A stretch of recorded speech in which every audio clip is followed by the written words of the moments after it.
pas d'idée pour le prochain épisode. Repomper le podcast? Ouais.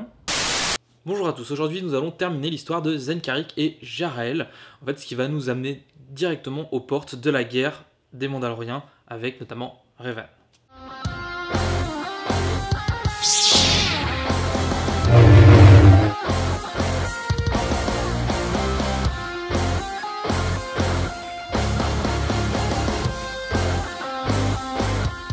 On va commencer par parler d'un certain Antos Wyrick, qui est un Zeltron, en fait, tout simplement, qui, quand il était enfant, a été capturé par des Iskalloni. C'est une sorte de race de cyborg, en fait, qui menait des expériences génétiques, physiques, un peu bizarroïdes.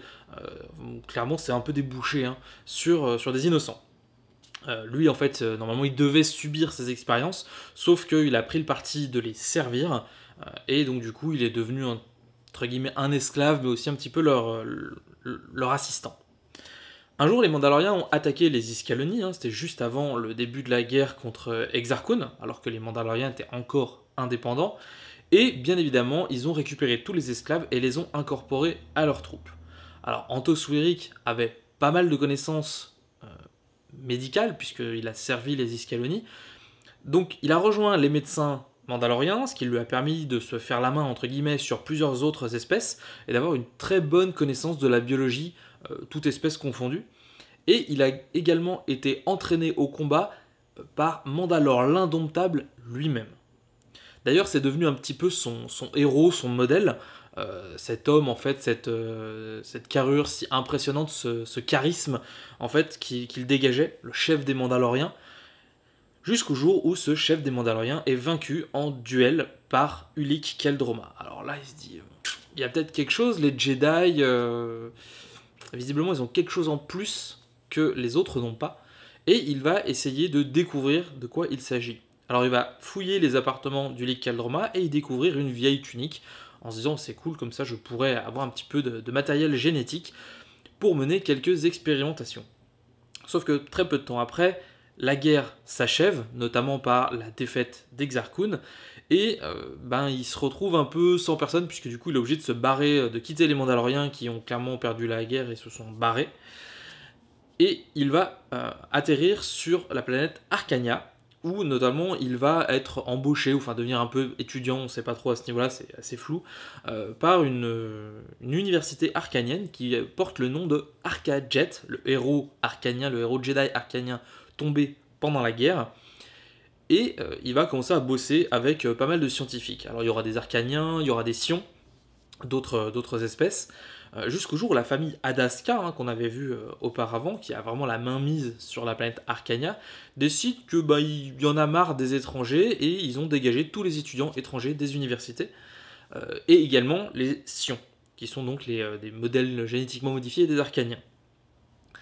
Alors, Antos, lui, il est un peu déçu parce qu'il n'a pas réussi à arriver au bout de ses expérimentations, de faire ce qu'il voulait, mais avec l'aide d'autres scientifiques Sion, en fait, ils vont continuer leurs travaux un petit peu dans la clandestinité et découvrir que la tunique n'appartenait pas à Ulic Qel-Droma, mais appartenait en réalité à Arca-Jet.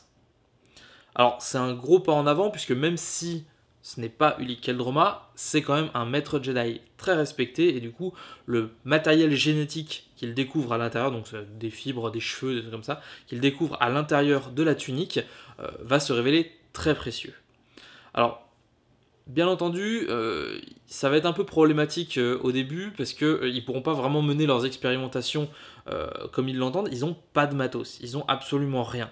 Alors, Antos, il va faire appel aux Mandaloriens en disant, voilà, en échange du matériel que vous pourriez nous prêter ou nous fournir, je m'engage à vous créer, de toutes pièces, hein, finalement, des chevaliers mandaloriens. Alors, bien évidemment que ça intéresse les Mandaloriens, donc du coup, toute cette petite communauté de scientifiques vont trouver refuge sur la planète Ossadia, et ils vont un petit peu se faire passer pour une sorte de communauté pacifique, à la limite d'une secte, où les gens, en fait, ils leur foutent la paix, vraiment. Alors au début, toutes les expérimentations se mettent à échouer, et Antos va même mener parce qu'en fait, il va mener des expérimentations sur les embryons. Le problème, c'est que ça va échouer assez vite, il va se rendre compte qu'il y a un problème. Il va même mener des expérimentations sur sa propre fille, donc qu'il va avoir avec une... Parce que Antos c'est un Zeltron, hein, tout à l'heure je l'ai dit, qu'il a rencontré une autre Zeltron dans le programme de recherche, entre guillemets, et ils ont eu une fille, et du coup, Antos va faire des expérimentations sur sa fille, mais il va se rendre compte que ça marche pas. Sauf que, visiblement, les Sions qui sont avec lui, les enfants Sions arrivent très bien à s'adapter à cet ADN et ne le rejettent pas complètement. Donc du coup, ils se disent, peut-être parce que les Sions étaient génétiquement modifiés et que du coup, ils sont plus malléables.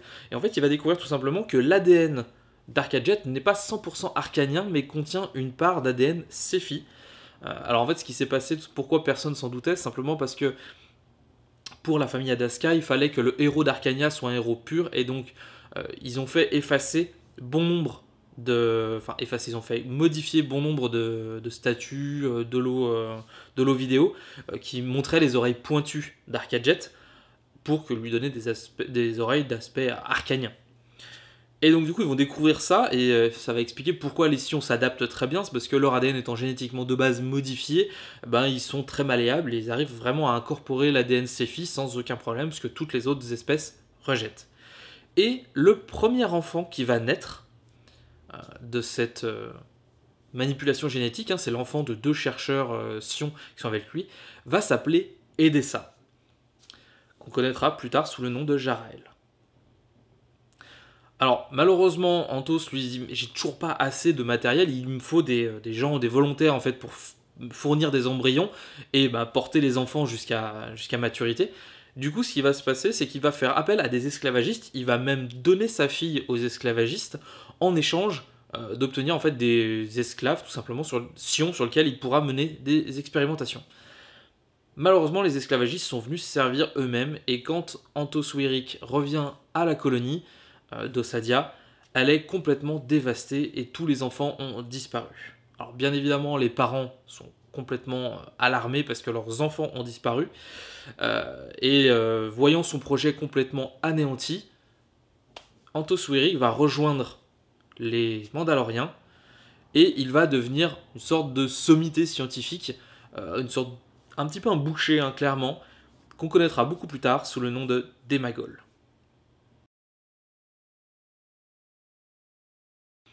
Alors bien entendu, si je vous parle de Démagol, c'est qu'il y a une raison. Et bien tout simplement, Démagol est enfin sorti de son coma, hein, puisqu'il avait été plongé dans le coma à la station Flashpoint. Je vous renvoie à quelques épisodes précédents. Et ça y est, il sort du coma. Donc du coup, il est emmené, en fait, forcément, le procès d'un boucher mandalorien qui a torturé les Jedi fait grand bruit.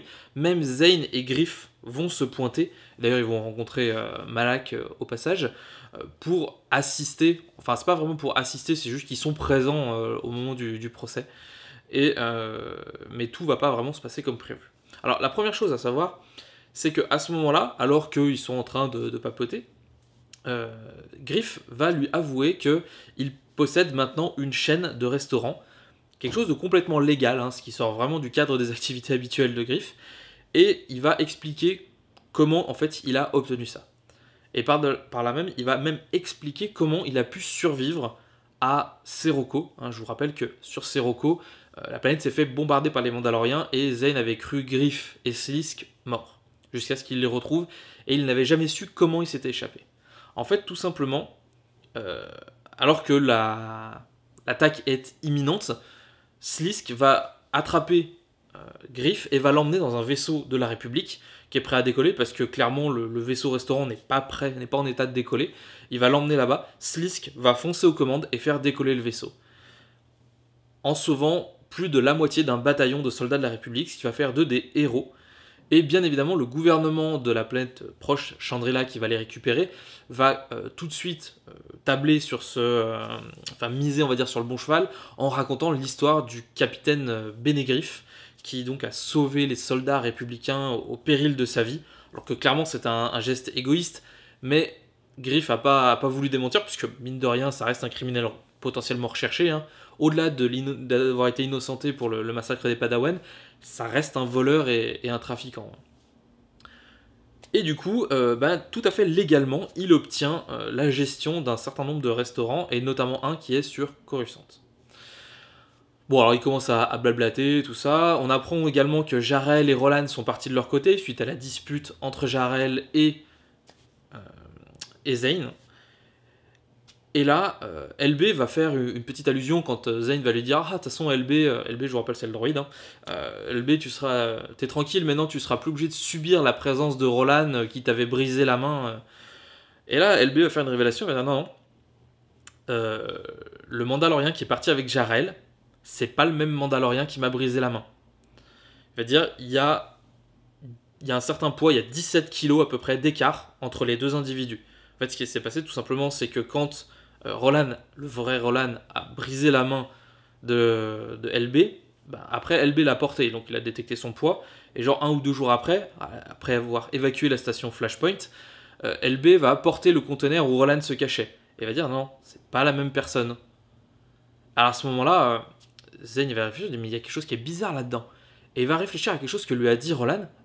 Il a dit à un moment donné, à cause de toi, humain, on a échoué. Enfin, c'est un truc comme ça, mais il l'appelle humain. Sauf que cette insulte, c'est clairement, enfin c'est pas une insulte, c'est cette réflexion, n'est dite que par des personnes non humaines. Or, Zane sait très bien que Roland est humain. Donc là, il va se dire, c'est-à-dire que le Roland qui était avec nous à ce moment-là n'était pas humain. Et ils vont vite comprendre que le seul moment où Roland n'était pas avec eux, c'est quand il est allé chercher des Maggols sur Flashpoint.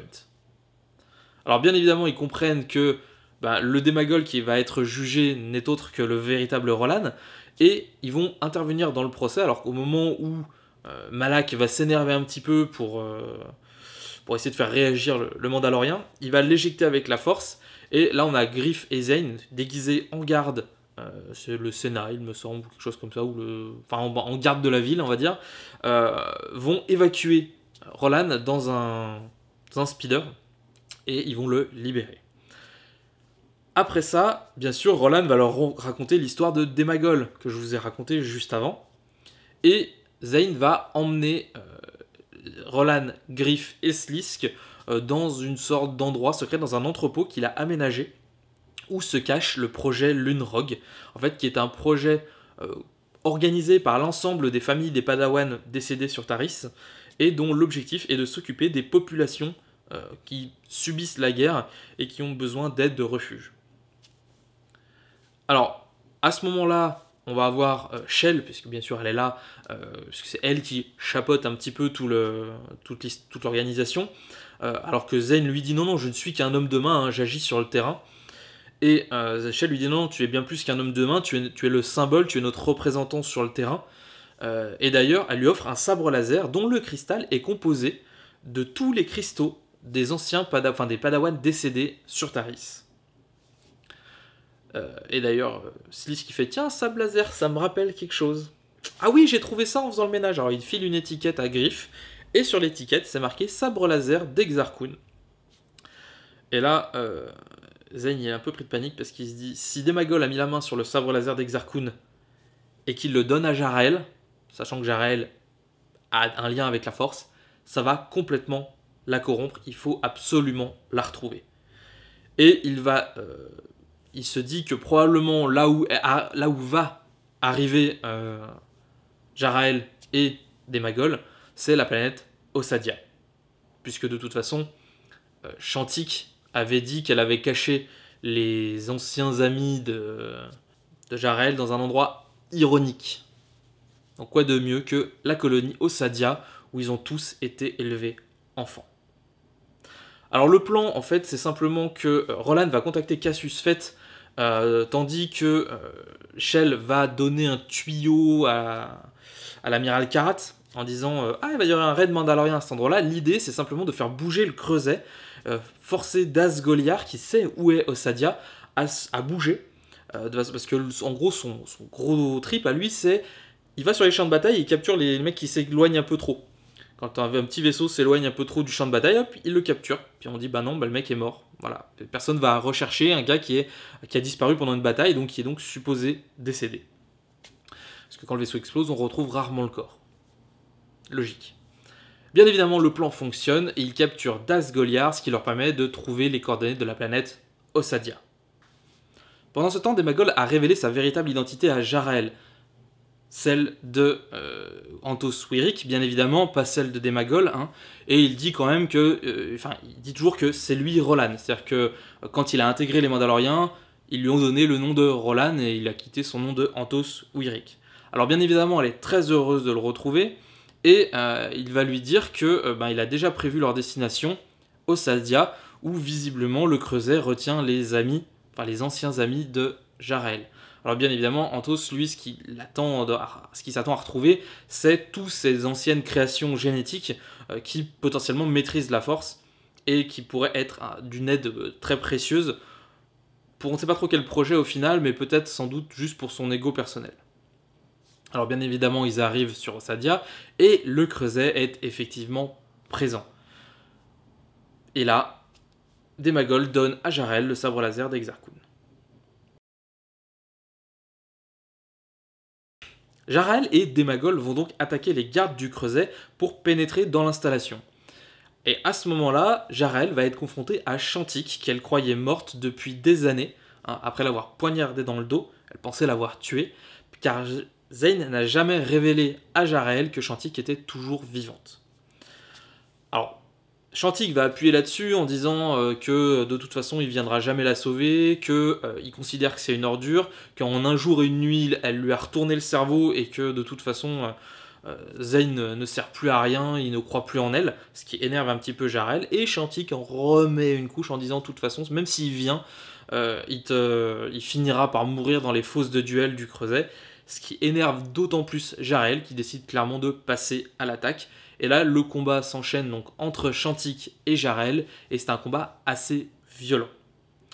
De son côté, Zane arrive en Mandalorien propulsé, et il va tomber tout simplement sur Jarael. Hein, il a une chance de fou, ce mec, quand j'y pense. Donc il va tomber sur Jarael juste au moment où elle va mettre le coup fatal à Shantik. Alors bien évidemment, elle est assommée, et le duel reprend entre Shantik, qui du coup récupère le sabre laser d'Exar Kun, et Zane et son tout nouveau sabre laser. Alors là, Zane va lui parler notamment de Antos Wiric, qui est présent, et qui n'est autre que le père de Shantik. Car oui, Shantik est une Zeltron. Je l'avais peut-être pas dit, mais femme en rouge, quand c'est pas une Twi'lek, c'est une Zeltron généralement. Voilà. Donc bien évidemment, Shantik se barre à la recherche de son père, et on a Zane qui ramasse Jarael et qui dit ça va, le sabre, il t'a pas trop perturbé? Il fait non, ça va, j'ai rien ressenti de particulier. Putain, il fait c'est quand même bizarre parce que j'ai quand même ressenti une sorte de manifestation de la force très très froide, il y a quelque chose qui est pas normal. Et là Shantik revient, d'ailleurs on sait même pas pourquoi en fait elle est partie, parce qu'elle repart et elle revient, hein. Il n'y a aucun intérêt, à aucun moment elle l'a retrouvé Antos Wiric, qui lui est en train de se mettre sur la tronche avec Rolan. Elle revient, et bien évidemment elle dit ouais si, moi par contre je l'ai senti la puissance, et là elle déchaîne la force, car visiblement elle est capable d'utiliser la force.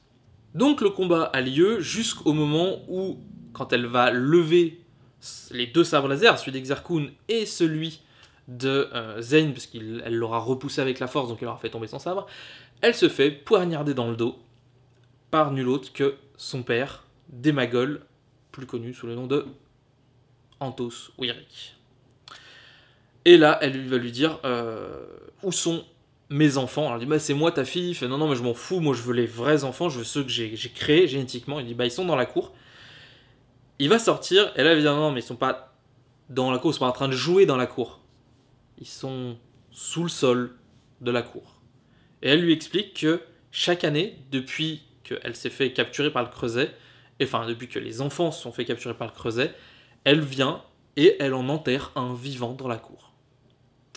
Et qu'il y en a quand même un certain nombre, puisque depuis qu'elle a appris le retour de Jarael et d'Antos Wiric autour du Creuset, elle allait plus vite pour les enterrer. Donc il va y avoir quand même un certain nombre, puisque ça fait à peu près une vingtaine d'années que les enfants ont été enlevés par le Creuset. Alors là, bien évidemment, ils sont fous, il devient complètement fou des Magol, ils maîtrisaient la force, ils étaient des réussites et tout. Et là, Zed dit non, c'est un échec complet ton truc. Tu t'es foiré sur toute la ligne. Jarael, elle maîtrise absolument pas la force. Hein. Ta fille, par contre, elle maîtrise la force. Shantik, elle a fait la preuve de son pouvoir. Jarel, non, jamais. Alors là, Jarel, mais oui, mais quand on avait senti le séisme la dernière fois, quand j'avais eu une sorte de flash, et Zayn dit non, non, mais moi j'ai senti le sol trembler sous mes pieds, donc ça semblait évident, je veux dire, c'était juste une sensation, c'était pas la force. Et des Magol qui fait... et quand, dans l'observatoire, quand elle a cassé la chaîne et tout ça, fait non, non, ben, c'était pas elle, c'était toi des Magol. C'est toi qui as la force, qui utilise la force, et tu l'as transmis à ta fille. Sauf que tu t'es tellement focalisé sur le fait de créer quelque chose que tu ne pouvais pas créer, que tout simplement, tu as oublié l'idée que toi-même pouvais être un adepte de la force. Et du coup, là, bien sûr, Shantik est folle de rage, et elle se dit qu'elle va tuer son père, donc elle se jette sur son père. Des Magol utilisent la force pour essayer d'attraper le sabre laser de Zayn, sauf qu'à la place, il chope celui d'Exarchun, et quand il l'active, les deux lames transpercent Shantik et des Magol, et met un terme à la cabale du Creuset.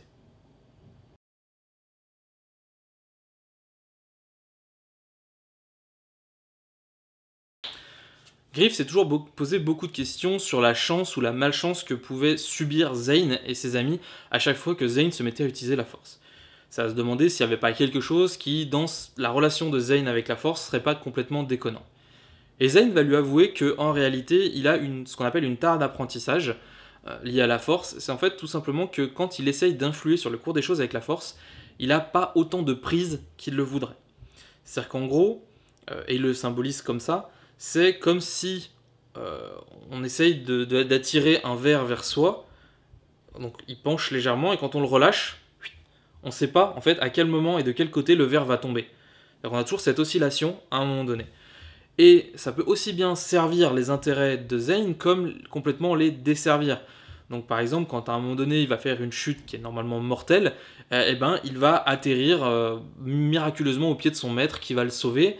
Ou à un moment donné, alors qu'il a besoin d'aide, ben, il va avoir une aide un peu comme ça, miraculeuse. Et en fait, c'est un problème, c'est simplement qu'il ne maîtrise pas suffisamment son talent avec la force pour avoir une véritable prise sur les événements. Ce à quoi Griff lui répond qu'en réalité, c'est pas une question de prise ou de, on va dire, non-prise sur les événements, c'est plutôt une question d'équilibre. C'est-à-dire qu'en réalité, quoi qu'il se passe, à un moment donné, il se battra toujours avec les mêmes cartes. C'est pour ça que Griff étant un joueur invétéré, il fait une analogie avec le sabak. Il dit que même si tu pars avec une mauvaise main, au final, tu as toujours autant de chances que les autres. C'est-à-dire que même si ta situation de départ est très bonne ou complètement catastrophique, tu peux toujours, à un moment donné, faire la différence de manière complètement miraculeuse.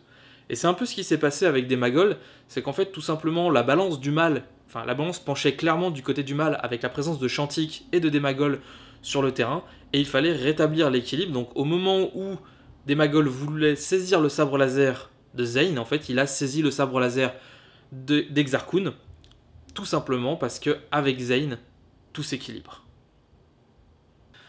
De retour sur Coruscant, Zayn est en train de discuter avec Jarel et d'expliquer comment il a dû s'excuser, entre guillemets, auprès du conseil pour avoir légèrement égaré le sabre laser d'Exarchun.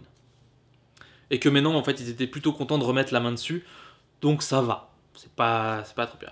Et pendant qu'il est en train de discuter, Jarel se dit, tiens, c'est bizarre, ça fait quand même 1 an qu'on se connaît maintenant. Demain, ça fera 1 an, jour pour jour, qu'on s'est rencontrés dans les bas-fonds de Taris. Et Zayn, à ce moment-là, se retourne vers elle et fait « Et c'est d'ailleurs pour ça que je te souhaite un joyeux anniversaire. » Et il s'écarte. Et là, les 2 parents biologiques de Jarael sont là. Et ils ont été entre autres retrouvés avec l'aide de Rolan et du réseau de Shell. Enfin, de projet Lunrogue. Zayn laisse donc Jarael faire connaissance avec ses parents retrouvés.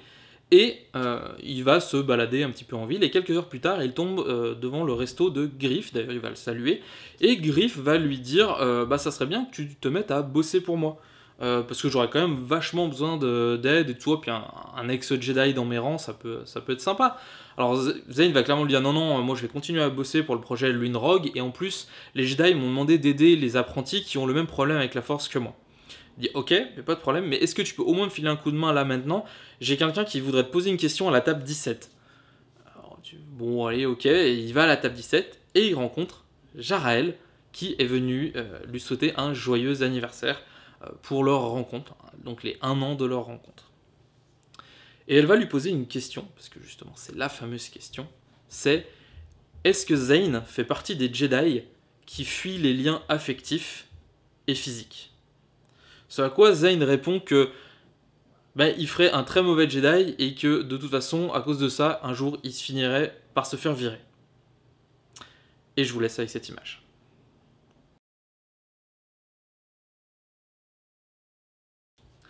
Je vais terminer très rapidement l'histoire de Zane Carrick et celle de Jaraël en résumant très très rapidement la dernière aventure parce qu'elle n'a pas un intérêt énorme, mais ça fait partie de son histoire et je trouve que ça reste quand même intéressant de la noter. Après le conflit avec le Creuset, Zane est allé rendre visite à sa famille sur Dantooine et les a aidés à retourner dans leur monde natal, Faeda. Et le problème, c'est que quand il a débarqué sur Faeda, il y a eu un ordre de mobilisation générale qui l'a obligé à s'enrôler dans l'armée locale pour pouvoir combattre les Mandaloriens, sachant qu'il avait l'âge requis, qu'il n'était plus un Jedi, et que s'il refusait, il se ferait encore une fois pourchasser et probablement condamné pour être un déserteur, ce qui n'est pas forcément une bonne idée. Donc, il suit un entraînement et il va se retrouver sur un champ de bataille. Là-bas, en fait, l'énorme problème qui va se passer, c'est que il ne voudra jamais tuer les Mandaloriens, sauf en plein conflit, mais à partir du moment où un Mandalorien est désarmé, il ne va pas vouloir l'attaquer, de la même manière que si un soldat de la République qui est désarmé, il va demander au Mandalorien de ne pas tirer dessus. Vraiment, il a un aspect très pacifique dans ce conflit, ce qui va lui apporter beaucoup de problèmes. Et à un moment donné, d'ailleurs, son unité se fait même capturer par les Mandaloriens et il est obligé de servir pour les Mandaloriens. Alors c'est un peu compliqué et puis c'est assez fouillis, mais en gros, il y avait d'autres Jedi avec lui sur le terrain, et il va découvrir qu'en réalité, ces Jedi bossaient pour les Mandaloriens et étaient les fameux chevaliers Mandaloriens, ceux qui étaient inspirés par Antos Wyrick. C'est donc absolument pas lié aux manipulations génétiques d'Antos Wyrick, mais c'est juste que voilà, je pense que l'idée a germé dans la tête des scénaristes, et ils se sont dit, tiens, on va faire des chevaliers Jedi qui bossent pour les Mandaloriens. Alors il y a toute une histoire en disant que le chef des chevaliers mandaloriens était amoureux d'une mandalorienne, qui lui a appris leur tradition, mais qu'elle a été tuée par une bombe lâchée par un Jedi, enfin c'est un peu un bordel. Et en gros, voilà, il va y avoir plein de conflits où à un moment donné ils vont passer par... Enfin, Zane et d'autres personnes de son unité vont bosser pour les Mandaloriens, puis pour la République, puis pour les Mandaloriens, puis pour la... Enfin, ils vont faire un peu le yo-yo entre les deux parce que systématiquement ils vont essayer de faire un plan jusqu'au moment où les Mandaloriens cherchent à attaquer l'enclave Jedi de Dantooine, où clairement l'objectif c'est que le chef c'est Case, le chef des chevaliers mandaloriens, puisse récupérer les Padawan pour en faire des chevaliers mandaloriens. Alors bien évidemment, Zane va s'interposer en se faisant passer pour un Mandalorien qui reçoit les ordres directement de Mandalore, et il va ruser pour empêcher Case de mettre la main sur les Mandaloriens, et à terme, Case et les 3 autres chevaliers mandaloriens qui étaient avec lui sont capturés et jugés par la République. La dernière image, tout simplement, c'est Zane qui rentre dans sa famille et qui retrouve donc toute sa famille et bien sûr Jaraël. On n'en saura pas plus pour l'histoire de Jaraël qui va vraiment s'arrêter là, et on sait juste que Zane va continuer à servir la République, entre guillemets comme agent de liaison pacifique, et il deviendra un héros de guerre au point que des années plus tard, une station spatiale portera son nom. Au niveau de la chronologie, on n'a rien de nouveau, on est toujours en moins 3963. On verra dans quelques temps, le calendrier va évoluer, je vous rassure. Mais là, voilà, on est en plein dans la guerre contre les Mandaloriens. Officiellement, la République est entrée en guerre contre les Mandaloriens et les Jedi la soutiennent. Alors, ils la soutiennent pas vraiment dans le sens, le Conseil les envoie en tant que guerriers, mais plutôt en tant que assistants des forces républicaines, mais clairement ce sont des guerriers qui sont envoyés au combat, plus par Revan que par le Conseil. C'est la fin de cet épisode, je vous remercie de l'avoir suivi, je vous remercie d'être toujours plus nombreux à partager, liker et surtout à vous abonner à la chaîne. D'ailleurs, je vous le recommande de vous abonner à la chaîne. N'hésitez pas aussi à rejoindre la page Facebook. Tout simplement parce que c'est là-dessus que je communique et que des fois, quand il y a des retards d'épisodes comme il y a eu la semaine dernière, j'aurais pu communiquer dessus, sauf que je m'en suis rendu compte au bout de quelques heures que l'épisode n'avait pas été publié. Donc du coup, tout simplement, voilà, j'ai pas communiqué dessus pour le coup. C'est à quoi je me demandais à quoi ça sert de rejoindre la page Facebook si je communique pas dessus. Mais si, non, c'est super cool, parce que ça me permet notamment de vous proposer potentiellement des futurs projets. C'est aussi plus facile pour moi de vous répondre via Facebook si vous avez des questions que de vous répondre via YouTube. Non pas que je le fasse pas via YouTube, mais disons que c'est plus facile parce que j'ai pas toujours accès à YouTube alors que j'ai plus facilement accès à Facebook. Si vous avez des questions aussi bien sur la manière de tourner les épisodes, sur le contenu, des points que je voudrais que je précise, n'hésitez pas à le faire. Je ferai dans quelques temps un épisode pour répondre aux différentes questions aux différentes questions sur cette phase de l'univers étendu.